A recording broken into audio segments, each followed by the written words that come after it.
para identificar los valores de verdad o falsedad de las proposiciones moleculares. Entiéndase, conjunto de proposiciones atómicas, simplemente debemos identificar el conectivo lógico que se está empleando. No tenemos que hacer esquemas demasiado complejos. Un ejemplo podría ser: la Luna tiene fases principales y fases intermedias. Leyendo esta proposición molecular de forma estricta, tendría que ser: la Luna tiene fases principales. Esa es una proposición atómica y es el conectivo lógico. La Luna tiene fases intermedias, es la otra proposición atómica, y en conjunto forman una proposición molecular. Si partimos que ambas proposiciones atómicas poseen un valor de verdad, sabemos que su valor resultante es verdadero.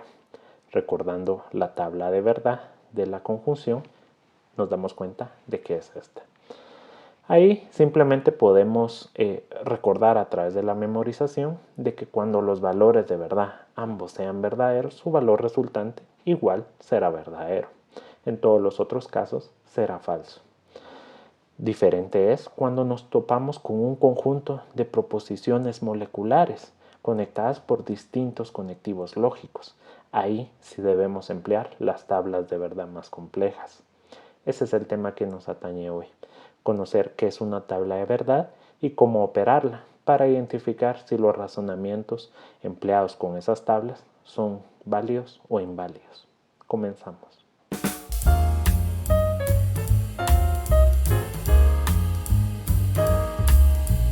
Las tablas de verdad son esquemas lógicos construidos con filas y columnas donde se colocarán valores de verdad o falsedad de acuerdo a las proposiciones que constituyen nuestro razonamiento. Estos valores van a variar de acuerdo a los conectivos lógicos que estemos empleando. Como mencionábamos, solo a través de un razonamiento complejo, entiéndase, a través de un grupo de proposiciones moleculares, pues vale la pena emplear una tabla de verdad. Un ejemplo podría ser: la cátedra de Wells se ubica en la arquitectura gótica o en la arquitectura barroca y posee una vidriería del árbol de Jesse. Aquí nos damos cuenta de que existen tres proposiciones dentro de nuestro razonamiento. Estas las podemos simbolizar a través de las consonantes P, Q y R. Posteriormente a identificar el número de proposiciones, vamos a identificar cómo podemos construir nuestra tabla. El número de proposiciones corresponde al número de columnas, entonces tendremos 3 columnas. Ahora debemos saber cuántas filas vamos a operar. Para eso empleamos la fórmula 2 a la n, donde n es el número de proposiciones, entonces 3. 2 a la 3 da como resultado 8. Entonces tendremos 8 filas y 3 columnas. Nuestra tabla de verdad correspondería a este esquema. Ahora bien, procedemos a llenar los valores, empezando por la columna del extremo derecho. Iniciamos con un valor de verdad, intercalado después por uno de falsedad y nuevamente uno de verdad, y así sucesivamente. Para la siguiente columna, del lado izquierdo, procedemos a doblar los valores. Entonces, si empezamos por uno de verdad y otro de falsedad, colocamos 2 de verdad y 2 de falsedad. Lo mismo hacemos con la última columna. Duplicamos los valores anteriores. Entonces, si colocamos 2 de verdad y después 2 de falsedad, colocamos 4 de verdad y 4 de falsedad en la última columna. Este proceso lo aplicamos de acuerdo al número de proposiciones que tengamos. Si estas fueran 4, 5, 6 u 8 o ad infinitum, hacemos el mismo procedimiento. Ahora bien, vamos a proceder a ordenar nuestras proposiciones en la tabla de verdad. Para eso nos damos cuenta del tipo de conectivos que aparecen. Primero aparece una disyunción del tipo exclusivo.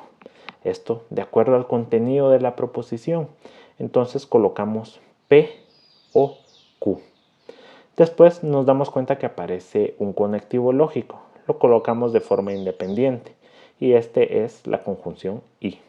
Y por último aparece una proposición en negativo. Esta corresponde a no R. Ahora procederemos a establecer los valores de verdad en nuestra tabla. Continuamos. Ahora que tenemos nuestra tabla con el número de proposiciones, nuestras proposiciones, los conectivos lógicos, pasamos a llenarla. Primero operamos lo que se encuentra en paréntesis, o sea, cualquiera de las dos proposiciones. Iniciemos con P o Q. Sabemos que esa O, esa disyunción, corresponde a una excluyente. Y sabemos que para que sea verdadero, uno de los valores debe ser falso y el otro verdadero. Entonces operamos de acuerdo a los valores que tenemos a nuestro lado izquierdo. Entonces vemos P y Q y vamos viendo ambos valores son verdaderos, entonces la primera sería falsa. Después vemos que ambos valores son verdaderos nuevamente, sería falsa.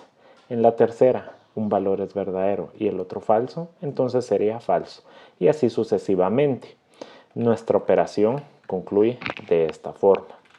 Ahora bien, pasamos a identificar que hay un conectivo lógico, que es una conjunción y ese conectivo lógico va a funcionar como nuestro conectivo lógico principal.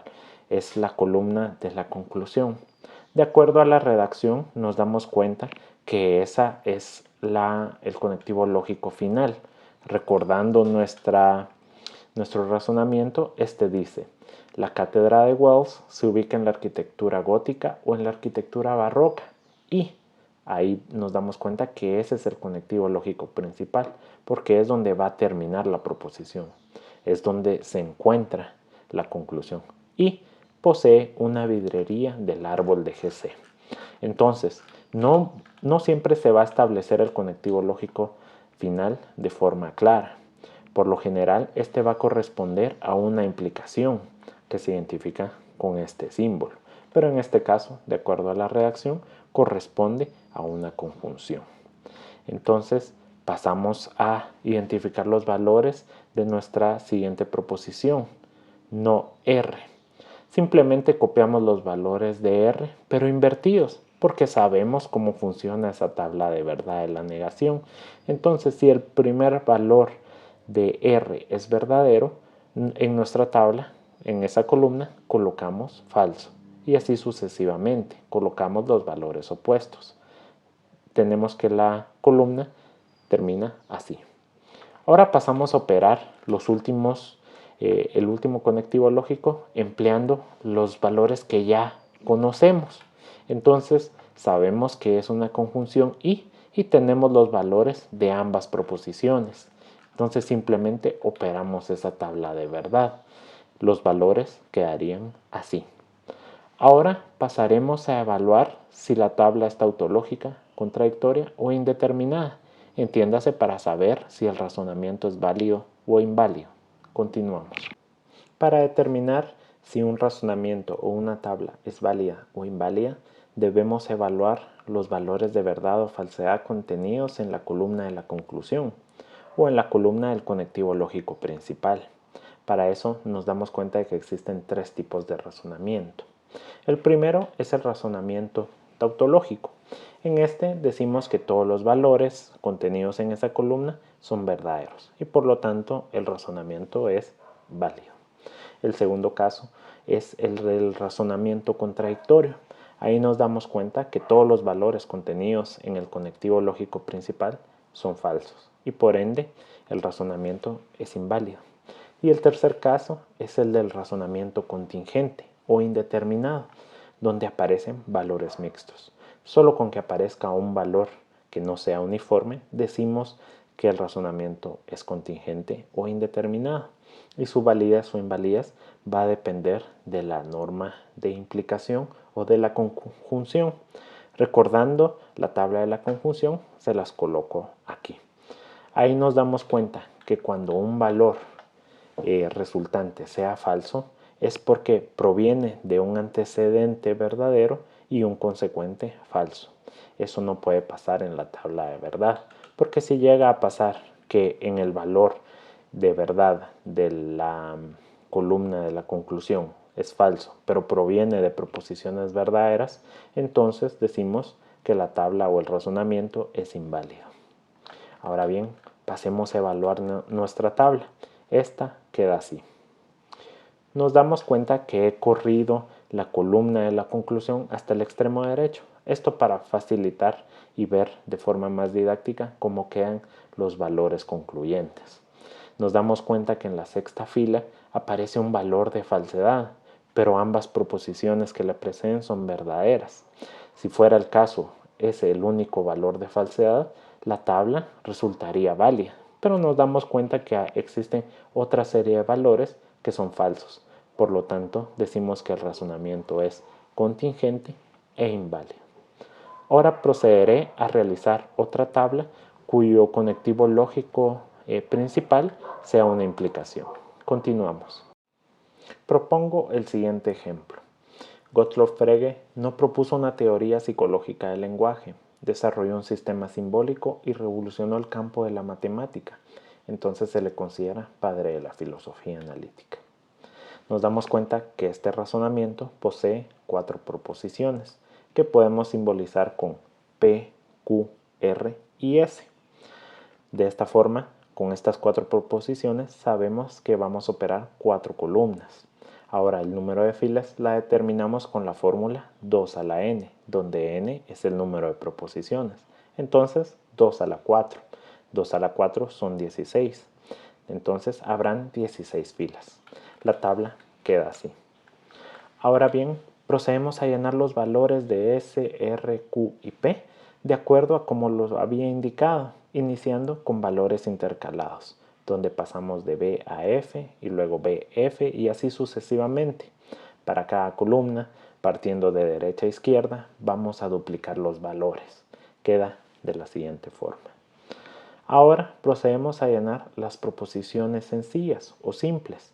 Por ejemplo, el no P simplemente son los valores inversos de la columna P y S simplemente copiamos los valores. Ahora pasamos a operar la proposición molecular que está entre paréntesis, Q y R. Tomando esos valores nos damos cuenta o recordamos que solo cuando ambos valores sean verdaderos el resultado será verdadero. Los valores quedan de esta forma. Por último, vamos a proceder a operar los últimos 2 conectivos lógicos. Unimos el no P con el valor resultante de Q y R. Esto a través de la conjunción y. Esto queda de la siguiente forma. Ahora procedemos a sacar la conclusión. Vamos a unir los valores resultantes de la columna de la conjunción y con los valores que ya tenemos de S, porque esa es la conclusión o la proposición final de nuestro razonamiento. Y esos valores los vamos a colocar en la columna de la implicación, utilizando las normas de implicación. Los valores resultantes serán estos. Ahora bien, vamos a determinar si el razonamiento primero es contradictorio, tautológico o indeterminado. Al ver los valores nos damos cuenta que en la fila 10 existe un valor diferente. Entonces decimos que el razonamiento es contingente o indeterminado. Pero veamos si es válido o inválido. Nos damos cuenta que los valores que le preceden son verdaderos, exceptuando por la columna de S. Ese valor es falso. Entonces decimos que el razonamiento es válido, porque aunque haya un valor que sea falso, proviene de valores mixtos, tanto verdaderos como falsos. Entonces no se cumple la norma de implicación, donde de antecedentes verdaderos se genera un consecuente falso. Aquí hay antecedentes verdaderos, pero también hay uno falso. Por lo tanto, el consecuente sí puede ser falso. Entonces, el razonamiento es contingente o indeterminado y de tipo válido. Ahora bien, hay algunos puntos a considerar. A continuación voy a explicar la síntesis de las normas y los pasos para operar las tablas de verdad. Continuamos. A manera de síntesis he dividido las normas de las tablas de verdad en 2 categorías. La primera, normas para la tabla simple. Estas son 5. La primera dice hacer tantas columnas como proposiciones simples, atómicas, existen. Segundo, determinar el número de combinaciones con la fórmula 2 a la n. Tercero, determinar el número de filas por el valor resultante de la fórmula 2 a la n. Cuarto, completar la última columna del extremo derecho con valores intercalados de 1 en 1, siempre iniciando con el valor de verdad. Y quinto, en cada columna de la izquierda se van duplicando los valores de verdad hasta completar la columna. Ahora hablaré de las normas para los conectivos lógicos. La primera dice: se utilizan paréntesis para indicar que una proposición compuesta molecular es un todo. Se utilizan corchetes para indicar que las proposiciones compuestas moleculares dentro de estos es un todo, aunque contengan proposiciones sin paréntesis y con paréntesis. Un ejemplo podría ser este. Tercero, primero se trabajan los paréntesis. Cuarto, la negación afecta el valor de la proposición o, si está fuera del paréntesis, al grupo de proposiciones.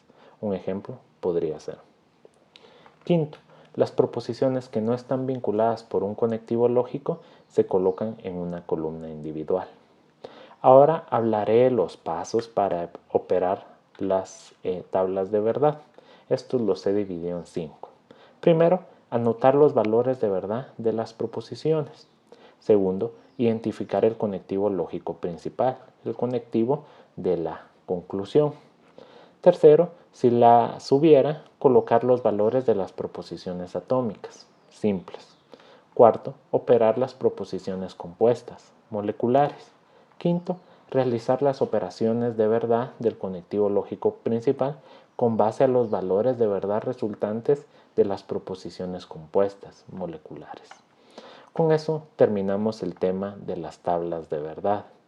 Los invito a suscribirse al canal si este contenido ha resultado de ayuda o de utilidad, y también los invito a comentar el video en caso existiera alguna duda. Con mucho gusto la estaré resolviendo. Muchísimas gracias.